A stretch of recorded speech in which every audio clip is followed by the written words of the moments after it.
Welcome back, everyone. This is going to be a pretty short video. I'll just get right to the point. The good news is I got a 3D printer. I've been wanting one of these since I first heard about them, I don't know, 10, 15 years ago. And I'm probably 3 years overdue of actually buying one, but now I've got one. This right here is my very first print ever. There were no test prints before this. There were no failures before this. This is the very first thing I've ever gotten out of that printer. And I decided to do a 20 millimeter test cube. That way I can see the calibration of the machine. And, you measure out all the axes. The Z is way off by 0.3 millimeters, but the X and the Y are pretty close at 19.96 and 19.92. Pretty close to where you'd want it. And then the layer lines are pretty good, not perfect, but for being I'm just going to assume the junk filament that came with that came out of the box with the machine, this isn't good filament. That's pretty good. All right, then I had probably 4 sort of failures where it didn't want to quite adhere to the bed very well. Let me also say, this is the bottom layer. A lot of under extrusion. Trying to get that first layer height right is what's taking me most of the time. So there were, I don't know, let's say up to 6 test failures just trying to get the bed height correct. And then this is exactly how this one has come out of the machine. This is my second real, cube where I've let it complete. Beautiful. So here's the top layer. Almost perfect. Side layers, there's a little bit of ring. You can see a pattern there. And I want to make sure that I keep this correct. So this is towards me. So this is how it came off the machine.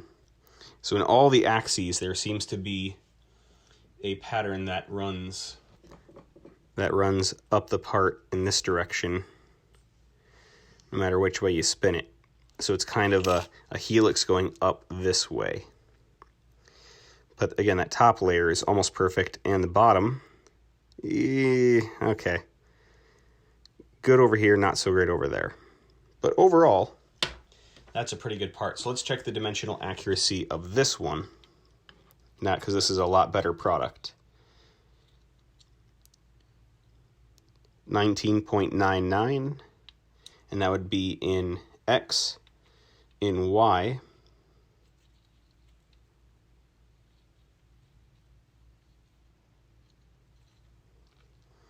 we are 20.4, and in Z,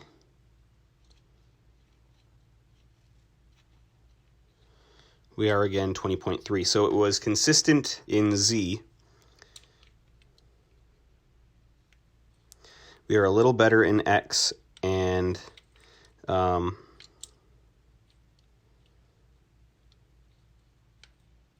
we are way off in Y compared to the first run. But I think I'm just going to roll with the current calibration. I might turn down the steps per inch for Z, or I guess steps per millimeter in Z, and just see where that gets me, because Z is too high.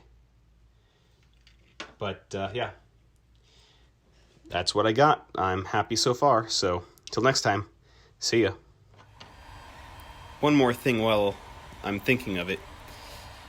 This bed on the machine got kind of a hollow in it this way. It's not as bad this way. It's relatively flat that way, but this way it's got a really bad hollow. So if I want to have it not crash when it's homing, it means that the first layer height is going to be too big for the center.